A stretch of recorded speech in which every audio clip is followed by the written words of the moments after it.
Assalamualaikum warahmatullahi wabarakatuh. Alhamdulillahirabbil alamin wassalatu wassalamu ala Rasulillah wa ala alihi wa sahbihi ajma'in. Bersyukur pada Allah Subhanahu wa taala, pada pagi ini sekali lagi kita dapat bersama-sama dalam sesi tadabbur untuk Al-Quran pada setiap muka surat, insya-Allah. Pada hari ini insya-Allah kita akan bersama-sama di muka surat yang ke-107 iaitu daripada surah Al-Ma'idah ayat 3 sehingga ayat yang ke-5, insya-Allah. Moga-moga Allah Subhanahu wa taala akan beri pencerahan kepada kita dapat memahami Islam melalui Al-Quran yang kita baca pada setiap hari, pada setiap minggu, pada setiap bulan, pada setiap tahun. Kita khatamkan dia, dan moga-moga Allah Subhanahu wa taala akan nampakkan kita dengan apakah sebenarnya yang diceritakan oleh Allah Subhanahu wa taala dengan dalam apa yang ada dalam setiap ayat-ayat ataupun setiap muka surat yang akan kita baca, insya-Allah. Hari ini muka surat diharap kepada semua sahabat-sahabat semua yang berada di dalam sesi ini pada kali ini untuk membuka muka surat 107 daripada Mashaf. A'udzubillahi minasyaitonirrajim. Bismillahirrahmanirrahim. Hurrimat alaikum al-maitatu wad-damu wa lahmul khinzir wa ma uhilla li ghairillahi bih wal munkhaniqah wal mawquzah wal mutaraddiyah wan natihah wa ma akala as-sabu'u illa ma zakkaitum wa ma zubiha 'alan nusub wa an tastaqsimu bil azlam. Sadaqallahul azim. Saya bacakan sehingga ke separuh daripada ayat tersebut ni. Hari ini kita akan baca ayat yang ketiga sehingga ayat yang kelima. Jadi sedikit saja hari ini, 3 ayat saja, iaitu 3, 4 dan juga 5. Ayatnya agak-agak panjang sikit. Jadi dalam setiap ayat ni kita akan jumpa pelbagai perkara yang disebutkan oleh Allah Subhanahu Wa Taala. Kebanyakan daripada ayat yang akan kita baca yang disebutkan oleh Allah Subhanahu Wa Taala di dalam muka surat ini. Dalam muka surat ini adalah cetakan yang telah dibuat. Kalau asalnya memanglah tak ada muka surat tidak begini kan, tapi Allah Subhanahu Wa Taala menceritakan dalam ayat yang ketiga, yang keempat dan juga yang kelima ini adalah berkenaan dengan makanan, berkenaan dengan perkahwinan, dengan siapa yang boleh kahwin dan sebagainya. Jadi kita akan tengok yang pertama sekali ialah tentang makanan. Allah Subhanahu Wa Taala sebutkan apakah perkara-perkara yang diharamkan oleh Allah Subhanahu Wa Taala kepada kita. Akan ada lagi di dalam tempat-tempat yang lain diceritakan juga tentang ini. Jadi ulama telah menggabungkanlah di antara ayat ini dan ayat sana kan, tentang apakah bentuk-bentuk makanan, perkara-perkara yang diharamkan oleh Allah Subhanahu Wa Taala kepada kita. Jadi yang pertama Allah Taala kata hurrimat alaikum al-maitatu. Diharamkan ke atas kamu al-maitatu, maknanya bangkai. Maksudnya bangkai apa? Makan bangkai ke? Kalau dalam usul fiqh disebutkanlah maknanya haram tu apa? Haram tengok bangkai ke? Haram sentuh bangkai ke? Haram jual bangkai ke? Haram apa? Jadi dalam ayat ini maksudnya ialah diharamkan ke atas kamu. Jadi ulama kata aklul maitah, makan bangkai. Jadi tak boleh. Apa yang maksudkan dengan bangkai? Ialah satu benda yang disembelih tidak mengikut cara, satu benda binatang, sama ada tak kira lah kan yang walaupun ia tu adalah binatang yang boleh dimakan, tapi kalau tidak disembelih mengikut cara yang betul, maka dia jadi bangkai. Ataupun juga binatang yang tidak boleh dimakan tapi disembelih, walaupun disembelih maka akan jadi bangkai juga.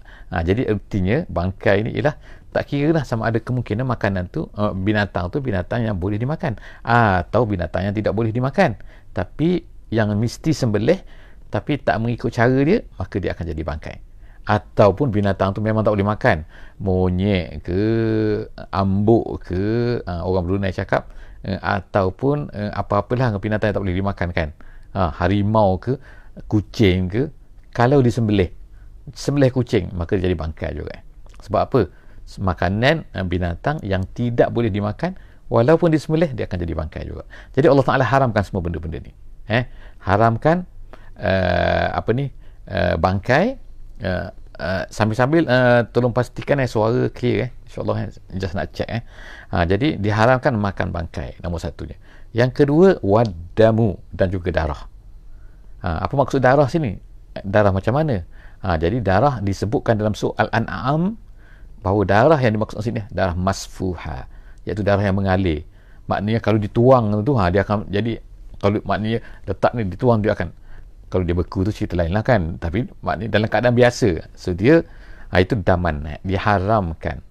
Kecuali dalam hadis disebutkan dua darah yang asalnya adalah darah, tapi lepas tu dia dah bertukar, seperti iaitu hati dan juga jantung, iaitu yang benda tu dua dihalalkan, diharuskan. Jadi darah walahamul khinzir, di sinilah daging babi. Jadi ulama-ulama sebut, kalau macam tu ada orang kata kalau bukan daging, lemak macam mana, kulit macam mana, kaki macam mana, boleh tak boleh makan? Jadi ulama kata sama tu. Itu disebutkan daging sebab apa? Sebab biasanya daging lah yang orang makan, yang lain tu makan juga. Dia dikiaskan semua benda tu kepada daging babi. Kemudian wama uhilla li ghairillah. Wama uhilla maknanya suatu benda yang disembelih bukan kerana Allah Subhanahu Wa Taala. Wama uhilla li ghairillah, suatu benda yang disembelih kerana lain daripada Allah Subhanahu Wa Taala. Sebab itulah kalaulah walaupun orang yang sembelih tu adalah orang Islam, tapi kalau dia tu bukan kerana Allah, bukan sebut nama Allah, kerana benda lain, kerana berhala, kerana kubur, kerana pokok, kerana apa kan, maka tak boleh. Kena hantu laut ke, maka tak boleh. Itu pun haram juga. Wal munkhaniqah, munkhaniqah yang tercekik, cekik sampai mati, maknanya binatang tu tak boleh makan. Kemudian wal maukuzah, iaitu yang kena pukul dia sampai dia mati, itu pun diharamkan. Wal mutaraddiyah, satu benda yang jatuh daripada tempat tinggi, jatuh dalam lubang, jatuh daripada atas bukit, jatuh daripada kena hampas lalu dia pun mati, binatang tu tak boleh dimakan. Wan natihah yang ditanduk, makna sama-sama dia, binatang ni dia belaga, dia bergaduh sama dia. Kambing ni tanduk, kambing ni mati, kambing ni kena tanduk, pun diharamkan juga. Wama akalas sabu'u illa mazzakaitum. Wama akalas sabu'u, iaitu satu benda yang dimakan oleh binatang buas. Harimau makan lembu kan, dah sakit baki dia makan sikit, kita pergi dia lari, tinggal, tapi lembu tu dah mati, tak boleh. Ataupun lembu tu, kalau lembu tu macam mana, hampir-hampir nak tak mati lagi, tapi baru sikit baru dia makan ekor dia kan, lepas tu harimau tu lagi dia tinggalkan, lembu tu masih hidup. Tapi kalau dibiar lama-lama dia mati nanti, contohnya kan. Tapi kita sempat, kalau sempat, Allah Ta'ala kata illa ma zakkaitum, kecuali kamu sempat untuk sembelih dia, itu so okey. Tapi kalau tak sempat sembelih, dia mati kerana dia kena wama akalas sabu'u tadi tu, maka tak boleh. Wama zubiha 'alan nusubi, dan lagi apa yang tak boleh lagi? Wama zubiha 'alan nusubi, satu benda yang disembelih kerana 'alan nusubi. Nusubi itu maknanya asnam, maknanya berhala. Kerana berhala, dan berhala termasuk berhala benda-benda lain lah yang bukan kerana Allah Subhanahu Wa Taala. Jadi benda tu adalah semua benda yang di hurrimat alaikum. Allah Ta'ala kata hurrimat alaikum. Kemudian sekarang pergi kepada benda lain pula yang tak boleh, yang Allah Ta'ala haramkan, yang tak dimakan. Sekarang ni apa dia? Wa antastaqsimu bil azlam. Azlam tu ialah orang Arab dulu, dia akan ada satu bekas, bekas kecil tu, kemudian dia ada panah-panah yang kecil. Panah ni kita bukan anak panah yang besar tu, tapi maknanya macam orang main dart tu, yang kecil tu. Dia panah yang kecil-kecil tu, kemudian pada hujung tu dituliskanlah yes no ke apalah dituliskan. Ada yang kata tujuh anak panah dalam tu kan. Jadi kalau orang tu nak pergi berjalan ke, nak buat satu perkara ke, maka dia akan pergilah kepada benda tu kan. Biasanya ada pada Tok Pawang di Kaabah tu kan, tu kan. Jadi dia pun ambil satu, dia goncang dia angkat satu. Kalau dalam tu kata dia macam lah judi, bukan judi, tapi maksudnya tengok nasib, gitu kan. Maknanya okey ke tak okey, okey ke tak okey. Kalau okey, kalau maknanya yang keluar tu okey, dia pergi. Kalau keluar tu yes no, jangan pergi. Itu. Jadi dia percaya kepada benda tu. Jadi Allah Ta'ala kata benda tu adalah diharamkan. Tastaqsimu, tastaqsimu tu maknanya tatlubul qasam wal hukum, kamu mencari, melihat, menggunakan al-azlam tu, zalikum fiskum. Allah Ta'ala kata semua tu adalah fiskum. Fiskum maknanya adalah keluar daripada perintah Allah Subhanahu Wa Taala, keluar daripada ketaatan kepada Allah, kamu dia nak jadi lain tu, maknanya al-yauma ya'isal ladzina kafaru. Habis itu perkara-perkara yang diharamkan. Seterusnya masuk pula kepada ayat ni. Jadi ulama kata ni ayat yang kita nak baca sekarang ni, iaitu al-yauma, dia bukan ayat baru tapi dia letak dalam tu. Jadi dikatakan ayat sekarang ni yang turun daripada al-yauma tu, start di situ, turunnya pada turunnya semasa Nabi sallallahu alaihi wasallam berada di mana? Berada di Mekah kan. Okey, jadi apa dia ayat tu? Dia kata masa hari Arafah, Nabi SAW Hajjatul Wada, turun ayat ni. Ayat ni kata al-yauma ya'isal ladzina kafaru min dinikum fala takhshawhum wakhshawni. Ayat tu. Jadi ayat tu maksud dia ialah pada hari ini tu adalah hari Arafah tu, ya'isal ladzina kafaru, orang-orang kafir akan putus asa, min dinikum, daripada agama kamu. Kenapa disebut macam tu? Sebab nuzulnya ayat ni dikatakan oleh ulama seperti tafsir Jalalain, dia kata ialah kerana orang-orang kafir sejak daripada mula Nabi Muhammad sallallahu alaihi wasallam diutuskan dia, mereka ni sentiasa ingin apa? Supaya orang mukmin tu kafir. Kafir lah, bila lagi mereka ni nak kafir? Gitu, bagi mereka kafir lah, bagi mereka mana keluar daripada agama. Jadi Muhammad dan grup dia ni bila agaknya kan nak jadi balik semula kepada agama asal kita semua berhala. Itu mereka, maknanya itu. Tapi bila dah sampai kepada hari Arafah ni, pada masa tu mereka dah kecewa dah, tak mungkin dah tak dapat dah. Maknanya bila kita kan nak buat satu-satu benda kan, kita usaha sampai satu saat tu dah mungkin tak boleh dah, tak berjaya dah. Bila sampai tahap tu, maka itu nama dia Ya'isa.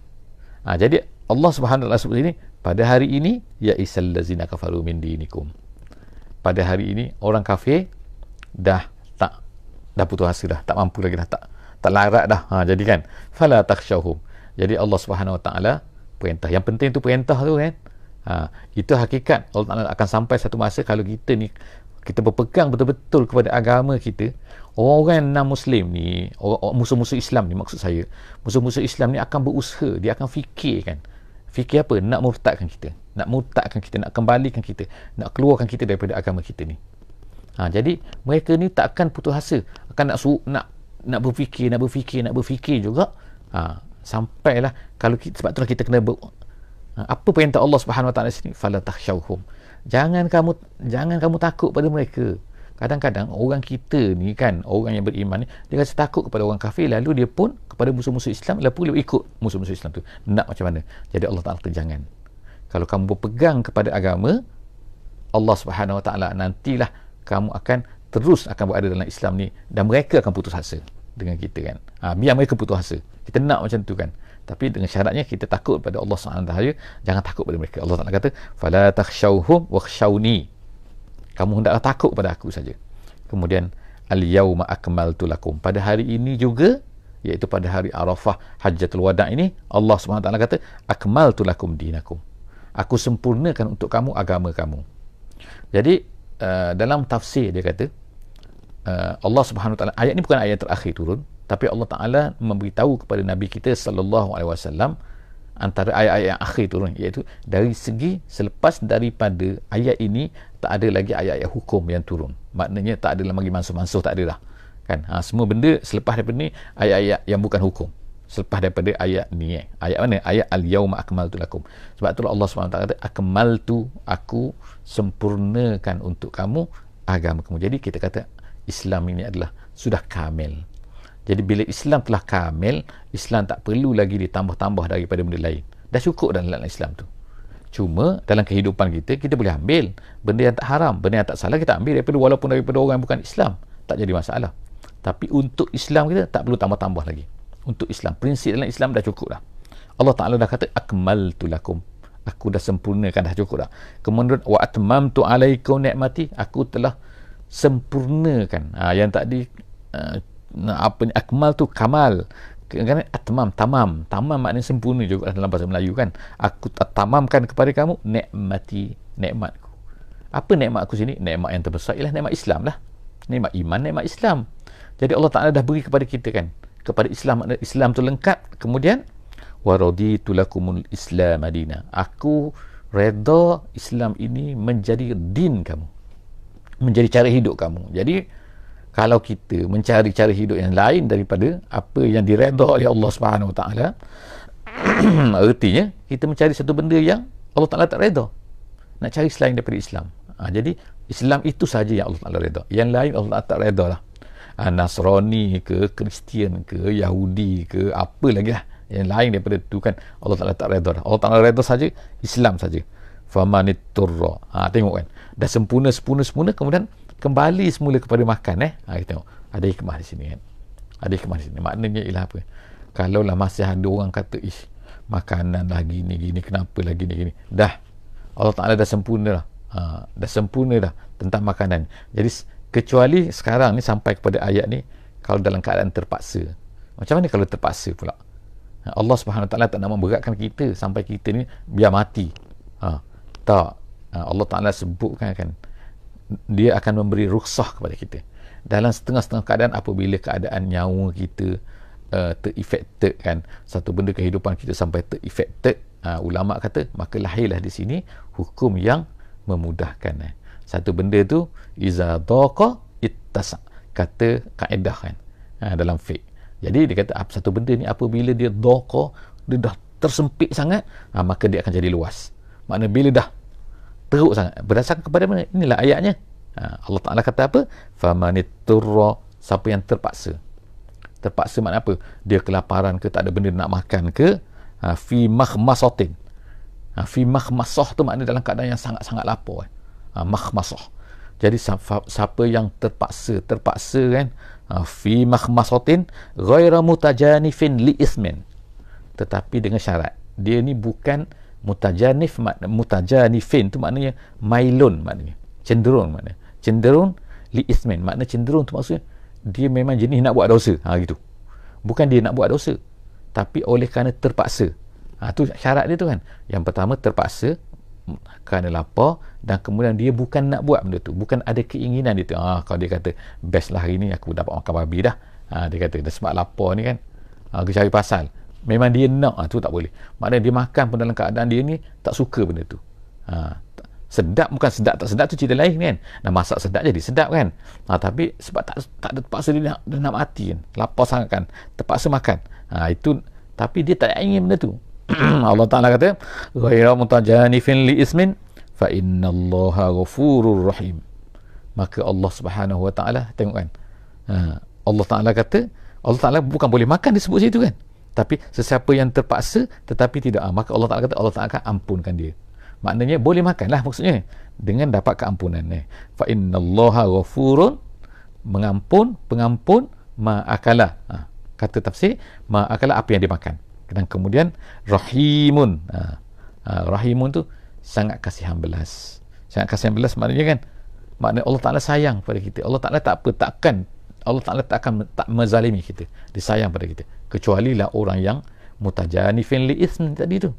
Orang mutajanifin, kata ulama' ialah seperti contohnya ialah perampok tu kan, dapatkan duit orang, lepas tu makan harta orang, itu maknanya dia tu Allah Ta'ala tak benarkan kalau macam tu kan, gitu kan. Okey.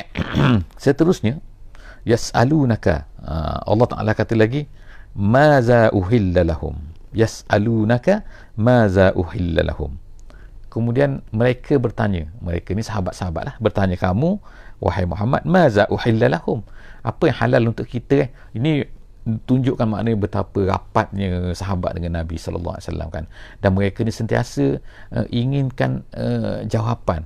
Mereka takut nak buat satu-satu benda melainkan mereka dapat daripada Nabi. Mereka rapat dengan Nabi, sentiasa apa-apa saja, ya Rasulullah, ya Rasulullah, ni boleh ke, ni tak boleh, ni boleh ke, sentiasa bertanya kepada Nabi SAW. Masya Allah kan, kita nampak sini daripada perkataan yas'alunaka, mereka sentiasa bertanya maza uhilla lahum, apa yang halal. Jadi Allah Ta'ala ceritakan apa halal untuk mereka.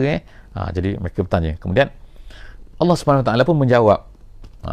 Mereka tanya Nabi artinya ialah tanya kepada Allah lah maknanya kan. Sebab apa, ma yantiqu anil hawa, Nabi tak bercakap kecuali melainkan apa yang datang daripada Allah Subhanahu wa taala. Jadi kul, katakan, ya Muhammad, katakan kepada mereka ni, uhilla lakumut thayyibat. Allah Taala halalkan semua benda yang baik. Yang baik itu thayyibat maksudnya al-mulazzat, maknanya benda yang sedap. Allah Taala tak haramkan apa saja kan, selagi benda-benda tu tak termasuk dalam kategori haram, boleh, silakan makan apa yang kamu nak makan, makanlah kan. Kemudian tu Allah Taala halalkan apa lagi? Allah Taala sebutkan wa ma allamtum minal jawarih, dan juga apa-apa yang kamu ajar daripada jawarih.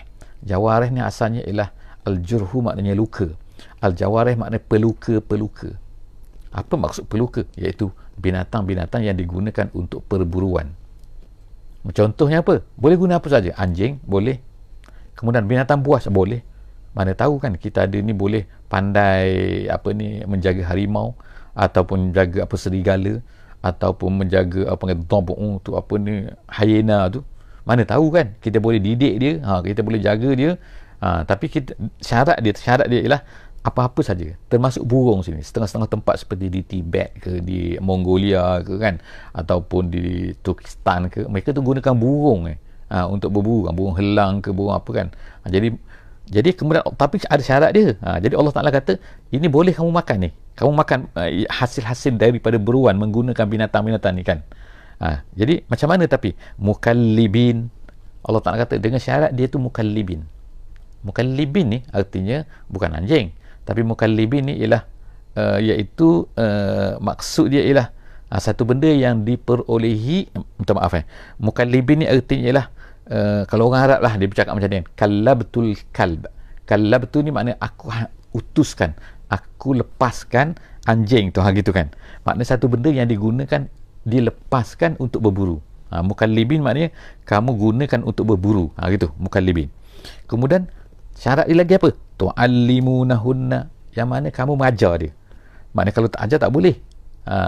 Tak ajar ni, apa maksud ajar ni? Jadi ulama-ulama kita telah menyebutkan maksud ajar ni ialah apa kan? Iaitu 3 perkara. Tanda mereka ni ialah binatang tersebut tu telah diajar, maknanya kan. Yang Allah Ta'ala sebut sini kan, tu'allimunahunna mimma 'allamakumullah tu, iaitu kamu boleh ajar dia daripada apa yang Allah Ta'ala ajar pada kamu. Iaitu syarat dia nombor 1, kalau disuruh pergi, dia kata pergi, dia pergi, binatang tu pergi. Kalau disuruh berhenti, dia berhenti. Stop. Datang sini, dia datang. Dan kemudian bila dia dapat tangkap binatang tu, dia tak makan. Dia hanya matikan binatang tu saja. Dia bunuh macam mana, maka binatang tu mati dan dia tak makan. Itu syarat. Dan mestilah buat perkara ni 3 kali. Test tu lebih daripada 3 kali. Maknanya kalau sekali saja tak jadi. Test mana? Menjadi. Maknanya dia buat 3-3 tu selama 3 kali. Kalau macam tu, maka binatang tu dipanggil sebagai mukallibin. Mukallibin dan muallam. Dia telah diajar. Jadi tu'allimunahunna mimma 'allamakumullah. Apa yang Allah Ta'ala ajarkan kepada kamu. Tu Allah Ta'ala kaitkan lagi bahawa semua benda yang kita tahu tu jangan kita anggap bahawa itu kita pandai aku sebab aku belajar. Tak. Kena ingat kan, walaupun kita belajar mungkin daripada orang, tapi kan mungkin kita kata daripada guru ke, tak kira kan, tapi apa-apa saja kan, kita kena ingat bahawa benda tu sebenarnya adalah ajaran daripada Allah Subhanahu Wa Taala. Kalau Allah tak izin, kita tak akan pandai. Kalau Allah tak izin, kita tak akan tahu.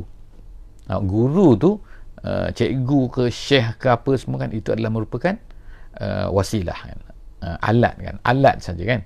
Yang sebenarnya yang ajar kita tu ialah Allah Subhanahu Wa Taala. Mimma 'allamakumullah innallaha sari'ul hisab. Subhanahu Wa Taala kata al-yauma uhilla lakumut thayyibat. Sekarang ni pula tentang makanan lagi ni. Makanan lagi, iaitu apa? Tentang orang-orang makanan orang-orang ahli kitab. Allah Ta'ala kata pada hari ini, tu hari apa lagi? Tu hari tu lagi tu. Maknanya ni penghujung kita sebut tadi kan, iaitu penghujung ayat-ayat yang menceritakan tentang hukum. Uhilla lakumut thayyibat. Allah Ta'ala halalkan untuk kamu ni semua thayyibat, semua yang baik-baik. Jadi sebab itulah ulama mazhab Syafi'i di sini dia kata mereka katakan bahawa yang dimaksudkan dengan baik itu maknanya ialah apa-apa saja yang dianggap oleh orang Arab sebagai binatang tu adalah bagus, maka itu adalah halal. Sebab Allah Ta'ala umumkan sini kan.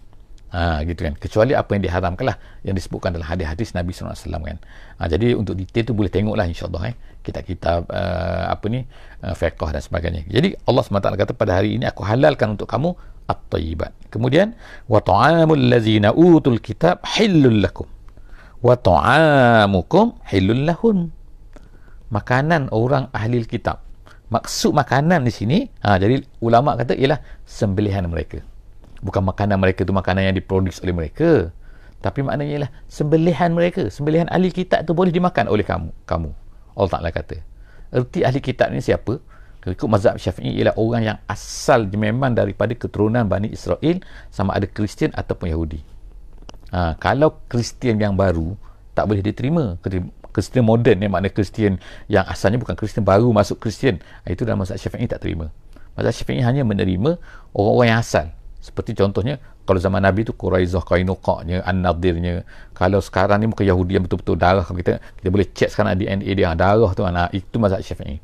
Walaupun adalah pendapat-pendapat lain lagi yang mengatakan bahawa mana-mana Yahudi, mana-mana Kristian tu boleh kan. Tetapi ada syarat lagi. Syarat dia ialah mestilah disembelih tu kerana Allah, dan sembelih tu mengikut cara yang harus kan, cara yang boleh kan, mengikut Islam kan, jadi dengan potongnya dan sebagainya. Itu adalah syarat-syarat. Jadi detail tu boleh cek kitab fiqh kan. Jadi kesimpulannya secara umumnya boleh makan tapi janganlah pergi beli pula nanti kan, McD dekat mana kan, London, mana-mana kita tahu Kristian tak boleh. Itu banyak penceritaan tu, panjang lagi lah cerita tu kan. Jadi kena detail kan. Tapi secara umum ni, secara umum kan, makanan mereka halal untuk kamu, sembelihan mereka halal untuk kamu, dan makanan kamu halal untuk mereka.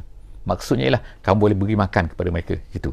Kemudian Allah Ta'ala kata wal muhsanatu minal mu'minat wal muhsanatu minal lazina utul kitab min qablikum iza ataitumuhunna ujurahunna muhsinina ghaira musafihina wala muttakhizi akhdan. Dan kemudian perempuan tu maksudnya ialah orang-orang ahli kitab, sama ada mereka tu Kristian. Ini bukan suruhan Ini bukan suruhan, ni bukan arahan, tapi ni nak beritahu, Allah Ta'ala nak beritahu kepada kita boleh. Boleh maksudnya halal maksudnya. Iaitu boleh berkahwin. Seorang lelaki yang beriman boleh kahwin dengan orang Kristian ataupun orang Yahudi. Mengikut mazhab Syafi'i orang asal.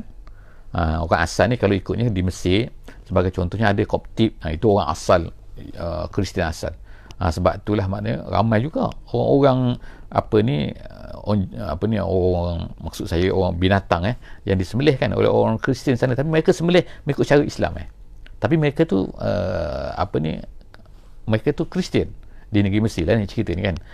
Jadi ada setengah-setengah tempat tu kan memang mereka tu asal jadi ini cerita ni Allah SWT kita pasal perempuan pula.